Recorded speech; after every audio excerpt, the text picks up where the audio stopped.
Welcome to FELC Online Coaching Academy. This is Fida Muhammad, lecturer of mathematics. Today we have to start exercise 2.3.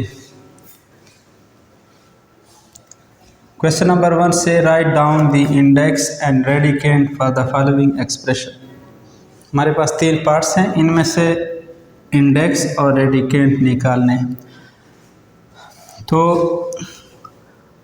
Radicand से मुराद ये है कि जो कुछ square root या third root या फोर्थ रूट के अंदर जो कुछ भी आ रहा है उसको हम रेडिकेंड कहते हैं। जैसे ये हमारे पास ये सैम्बल जो है ये स्क्वायर रूट का है और इसकी कीमत है 1/2, ये 1/2 के बराबर है।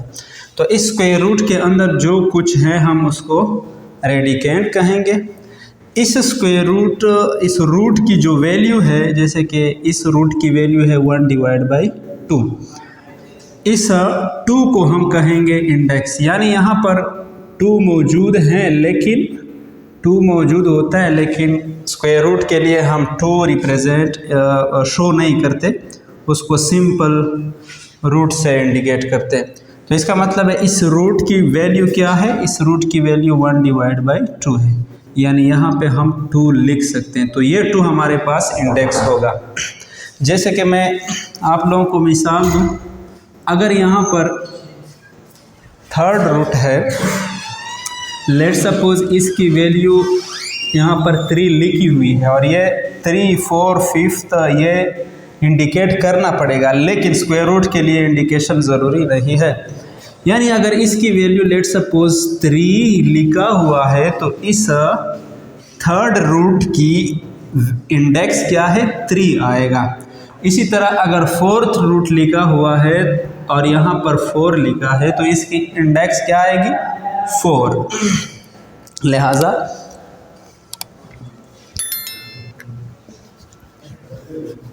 यहाँ पर हम लिखेंगे कि इसका इंडेक्स है, यानी नंबर 1 का इंडेक्स हमारे पास 2 आ रहा है, क्योंकि इसकी वैल्यू यहाँ पर 2 है, हम लिखते नहीं। और इसका रेडिकेंड जो है, रेडिकेंड से मुराद ये है कि जो कुछ भी इस स्क्वायर रूट या अंडर रूट के अंदर जो कुछ भी है उसको हम रेडिकेंड कहेंगे। It will be 11/y। इसी तरह सेकेंड में आ जाए, पार्ट नंबर सेकेंड में हमारे पास जो इंडेक्स है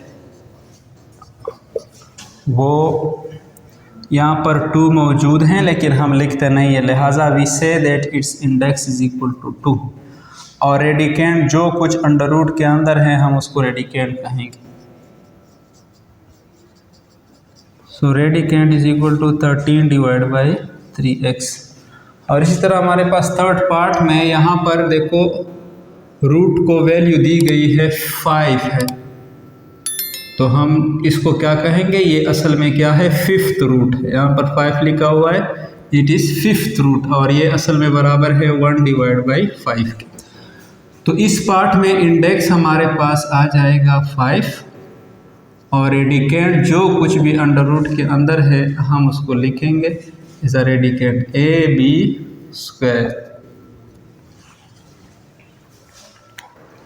question number 2 says that transform the following radical form to exponential form। ये रेडिकल फॉर्म में, क्योंकि आप अंडर रूट देख रहे हैं, अंडर रूट के अंदर रेडिकेंड लिखा हुआ है, तो हम इस फॉर्म से कन्वर्ट करेंगे एक्सपोनेंशियल फॉर्म में। तो इसका तरीका ये है कि 36 अंडर रूट को हम इस तरह रिप्रेजेंट कर सकते हैं। 36 हम लिखेंगे। इस अंडर रूट की कीमत मैंने आप लोगों को बताया था कि इसकी कीमत 1/2 है, तो 36 के ऊपर मैंने क्या लिखा, 1/2। ये इसका एक्सपोनेंशियल फॉर्म है।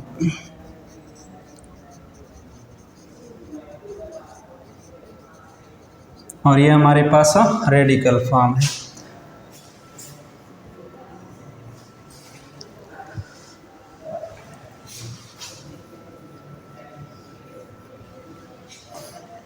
थाउजेंड अंडर द रूट, यह भी स्क्वायर रूट फॉर्म में लिखा है, हम इसको सिंपली स्क्वायर रूट की वैल्यू दे देते हैं, इसकी वैल्यू है 1/2। ये इसका एक्सपोनेंशियल फॉर्म है।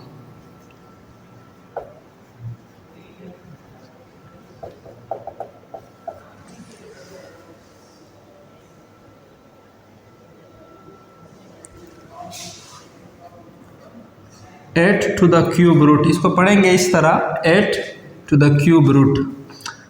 इसका एक्सपोनेंशियल फॉर्म इस तरह लिखेंगे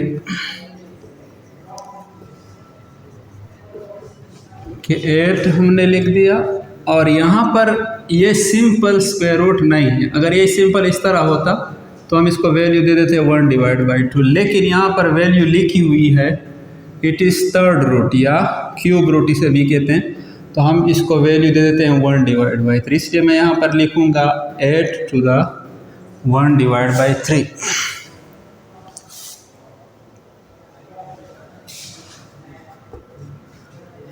फोर्थ नंबर है q to the nth root. यहाँ पर रूट की वैल्यू n है तो हम इसको nth रूट कहेंगे। एक्सपोनेंशियल फॉर्म इसका होगा, इस रेडिकेंड को इसी तरह लिखो, और ये जो इंडेक्स है इसको रेसिप्रोकल में लिखो, यानी 1/n लिखो। Number 5,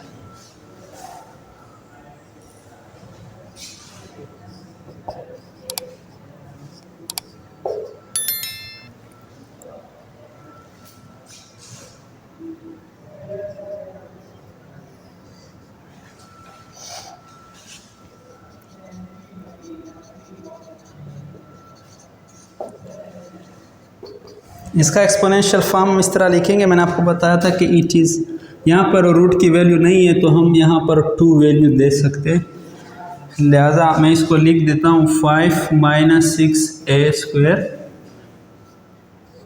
cube. यहाँ तक तो मैंने सिर्फ ये रेडिकेंट लिखा। अभी इस रूट की वैल्यू क्या है, 2 है, तो मैं इसको रेसिप्रोकल कर देता हूँ, यानी अगर 2 है तो इसको 1/2 करो, ये इसका एक्सपोनेंशियल फॉर्म हो जाएगा।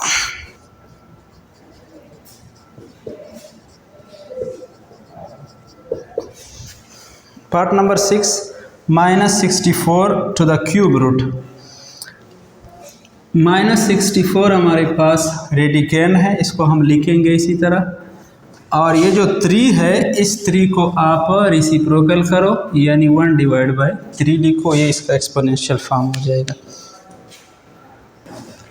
क्वेश्चन नंबर 3 से that transform the following to radical form. यहाँ पर देख के पार्ट नंबर 1 में ये हमारे पास एक्सपोनेंशियल फॉर्म है। एक्सपोनेंशियल फॉर्म का मतलब है कि पावर की शक्ल में है। ये हमारे पास बेस है, ये हमारे पास एक्सपोनेंट है। इंशाल्लाह ये हम नेक्स्ट लेक्चर में पढ़ेंगे कि बेस क्या होता है, एक्सपोनेंट क्या होता है।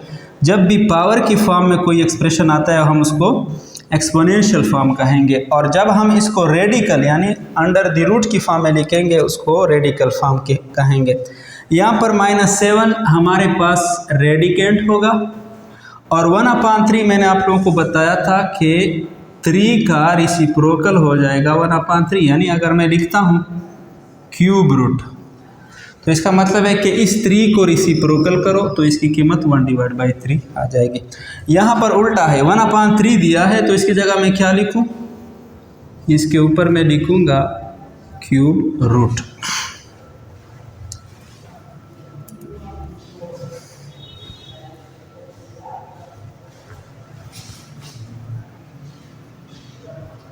x की पावर -3/2, ये हमारे पास बेस है, ये हमारे पास एक्सपोनेंट है, इसलिए इसको एक्सपोनेंशियल फॉर्म कहेंगे।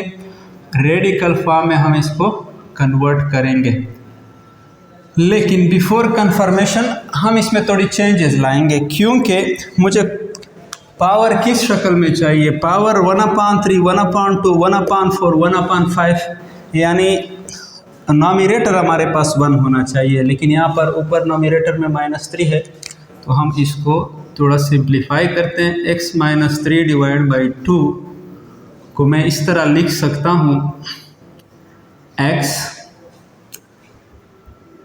-3, इस तरह मैंने लिखा, और यहाँ पर जो नीचे 2 आ रहा है, मैंने -3 तो मैंने x के ऊपर लिखा, नीचे जो 2 आ रहा है ये मैं ब्रैकेट से बाहर निकालता हूँ। 2 मैंने लिखा, ऊपर में 1 लगा सकता हूँ क्योंकि यहाँ पर 1 मौजूद है। 1 डिवाइड बाई 2 मैंने ब्रैकेट के बाहर लिखा। सो x - 3 हमारे पास रेडिकेंड होगा। ये 1/2 मैंने बताया था कि it is equal to square root, तो ये हमारे पास रेडिकल फॉर्म हुआ।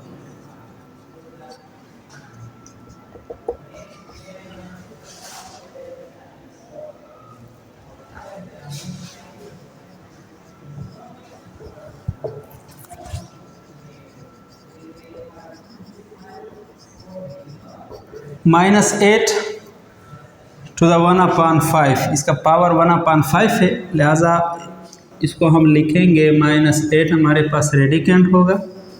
अंडर रूट की वैल्यू क्या होगी, 1/5 है, इसका रेसिप्रोकल हमारे पास 5 आ जाएगा। तो इसका मतलब है कि -8 का 5th रूट है, जिसको पेंटा रूट भी कहते हैं।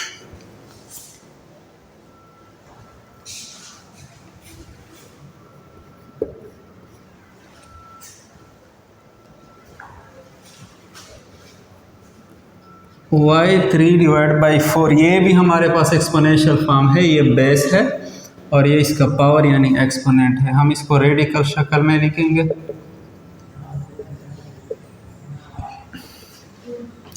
लेकिन इसके लिए हमें थोड़ी चेंजेस करनी पड़ेगी। y3 divide by 4 will be equal to y, इस 3 को अपनी जगह छोड़े, ब्रैकेट में इधर 1 है, हम लिख सकते हैं 1 डिवाइड बाई 4, तो 1 डिवाइड बाई 4 मैंने ब्रैकेट के बाहर लिखा।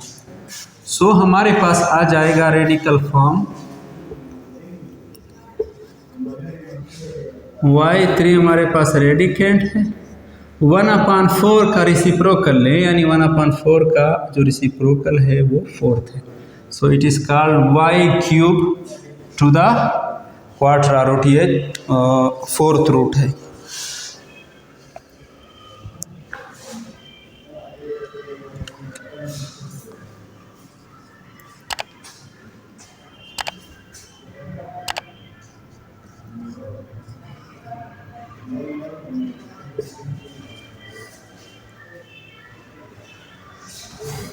ये भी इसी तरह है बिल्कुल। हम इसको थोड़ा सिंप्लीफाई करेंगे। 4 डिवाइड बाई 5 को मैं इस तरह लिख सकता हूँ कि 4 मल्टीप्लाई 1 डिवाइड बाई 5। इसको मैं इस तरह लिख सकता हूँ b की पावर 4, और ये 1/5 जो है ये ब्रैकेट से थोड़ा बाहर निकालें तो हमारे पास इसका रेडिकल फॉर्म हो जाएगा। ये हमारे पास रेडिकेंट है और 1/5 का जो रेसिप्रोकल है वो 5 है, तो लिहाजा ये पेंटा रूट बनेगा।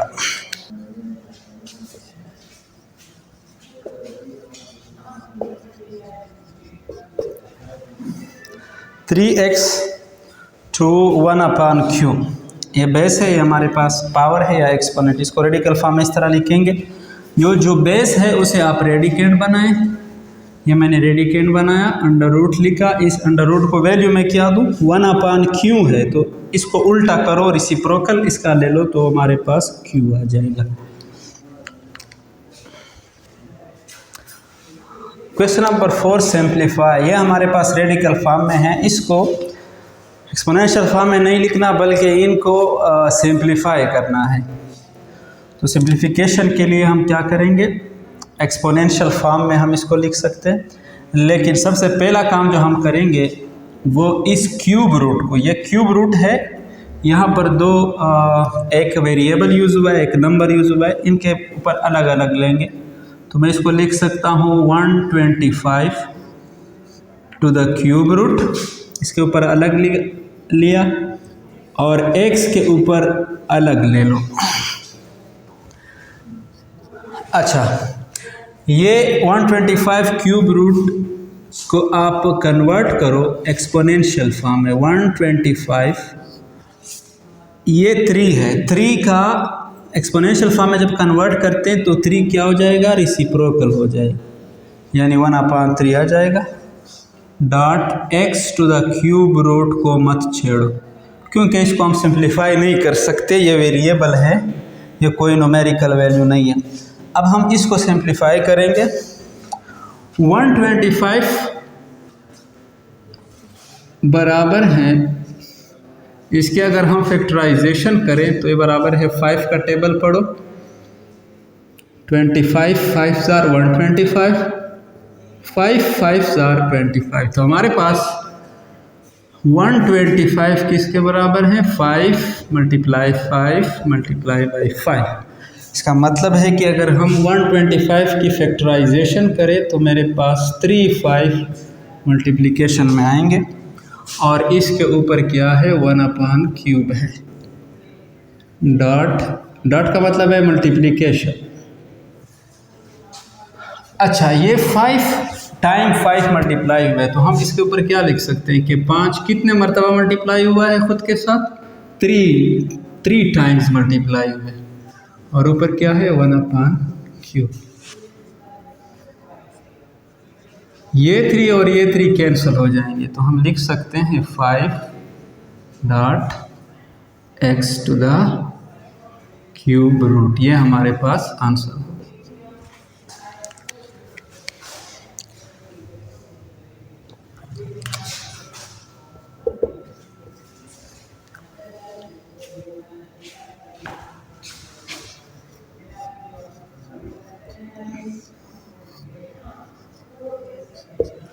ये भी इसी तरह है, यहाँ पर मल्टीप्लिकेशन में था तो हमने स्क्वायर रूट को इंडिविजुअल लिया दोनों वैल्यूज़ का। यहाँ पर ये दो वैल्यूज़ डिवीजन में हैं तो यहाँ भी इंडिविजुअल ले सकते हैं। 8³ रूट अलग ले लो और 27³ रूट अलग लो। तो इस 8 की अगर हम फैक्टराइजेशन करेंगे,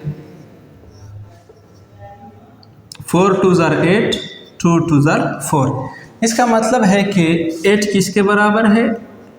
अगर 2 को हम 3 मरतबा मल्टीप्लाई करें, so 8 can be written as 2 multiply 2 multiply 2 to the cube root divide by 27 की अगर हम फैक्टराइजेशन करें,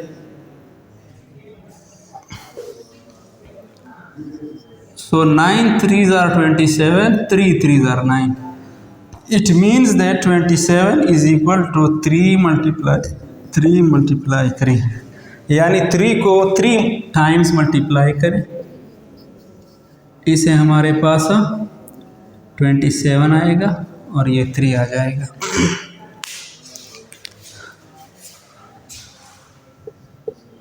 मज़ीद ये बराबर, ये 3 मरतबा मल्टीप्लाई हुआ है तो 2 के ऊपर हम 3 लगाएंगे।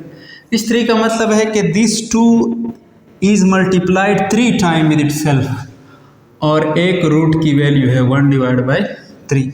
इसी तरह this 3 is 3 time multiply with itself, 3 अपने साथ 3 मरतबा मल्टीप्लाई हुआ है और इसके ऊपर 1/3 ले लें, तो ये 3 और ये 3 कैंसल, ये 3 और ये 3 कैंसल, तो हमारे पास आ जाएगा 2/3 आंसर।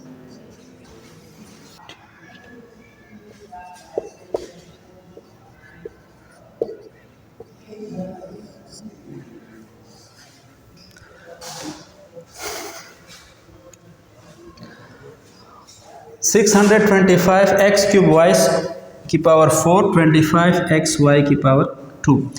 अच्छा, इस टू द अंडर रूट, ये स्क्वायर रूट है, यहाँ पर रूट की कोई वैल्यू नहीं है, इसका मतलब है कि यहाँ पर 2 मौजूद है लेकिन हम लिखते नहीं है स्क्वायर रूट के लिए। सबसे पहले हम इनर एक्सप्रेशन को सिंप्लीफाई करेंगे, स्क्वायर रूट को कुछ नहीं कहेंगे, इनको सिंप्लीफाई करो। कैसे? टेबल पढ़ो, 625 को 25 पे डिवाइड करो, दैट इज़ 25 1 ज़ार 25, और 625 को जब हम 25 पे डिवाइड करते हैं तो हमारे पास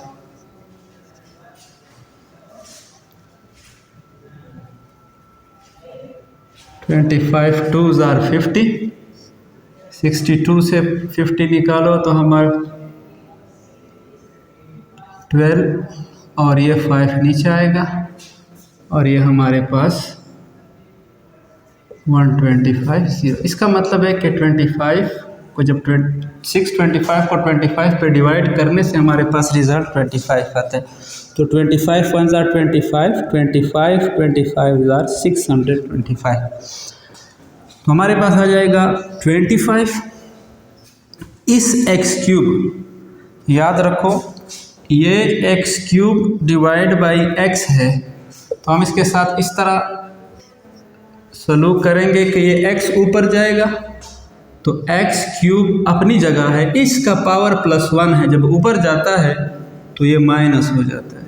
सो X cube -1 it will get you X square. तो हमारे पास एक्स स्क्वायर आ जाएगा। ये y4 है और ये y2 को जब हम ऊपर ले जाते हैं y4 डिवाइड बाई y की पावर 2, y की पावर 4, ये +2 है, जब ऊपर जाएगा तो ये -2 हो जाएगा। बेस सेम है तो पावर को सब्ट्रैक्ट करो या प्लस करो। सो y की power 4 -2 you will get y की पावर 2, ये हमारे पास y की पावर 2 हो जाएगा। अब इससे ये रेडिकल हमने ख़त्म करना है। सो हम क्या करेंगे 25 एक्स स्क्वायर वाई स्क्वायर, इस रेडिकल की वैल्यू है 1 डिवाइड बाई 2। ये 25 भी बराबर है किस चीज़ के, अगर 5 को आप 2 टाइम मल्टीप्लाई करें, 5 5 ज़ा 25 into x square into y square to the 1 divide by 2, यानी 5 square x square y square to 1/2। इसके भी ऊपर भी 2 है, इसके पावर में भी 2 है, ये भी 2 है, तो हम इस पावर को कॉमन ले सकते हैं। कॉमन लो सबसे, ये 2 आ जाएगा, मतलब ये 2 इसके ऊपर भी है, इसके ऊपर भी है, 5 के ऊपर भी है, और एक है रेडिकल की वैल्यू 1 डिवाइड बाई 2। ये 2 और ये 2 कैंसिल हो जाएंगे, हमारे पास 5xy आंसर आएगा।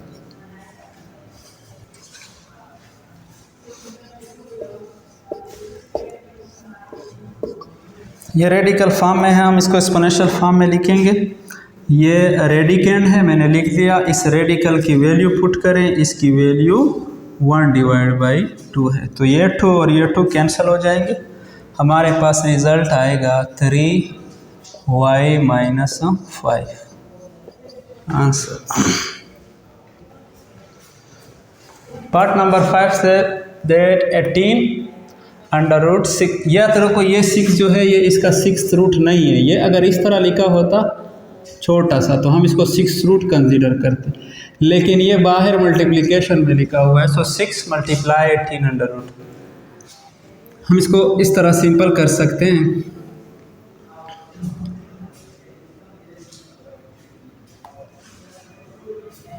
कि 18 की पावर हम डिवाइड बाई 2 आ जाएगा। 6 इंटू, इसको हम लिख सकते हैं 9 मल्टीप्लाई बाई 2, क्योंकि 9 2 ज़ा 18। अच्छा 6 9 को मैं लिख सकता हूँ 3 मल्टीप्लाई बाई 3 और 2 अपनी जगह लिखो। 6 इंटू इस 3 को 3 मल्टीप्लाई 3 से क्या मुराद है कि 3 2 टाइम्स मल्टीप्लाई हुआ है, यानी 3 स्क्वायर में लिख सकता हूँ। अब इस 1 डिवाइड बाई 2 को अलग अलग लिखो, इसको 3 के ऊपर अलग पुट करो और 2 के ऊपर अलग पुट करो, ये 2 और 2 कैंसिल हो जाएंगे। सो 6 इंटू 3 इंटू 2 की पावर 1 डिवाइड बाई 2, 6 3 ज़ा यू विल गेट 18, और ये 2 1/2 आप इसी फॉर्म में भी लिख सकते हैं, आप लोगों की मर्ज़ी। और अगर एक्सपोनेंशियल रेडिकल फॉर्म में लिखते हैं तो 2 के ऊपर आ जाएगा रेडिकल जो कि स्क्वायर रूट होगा। Thanks for watching.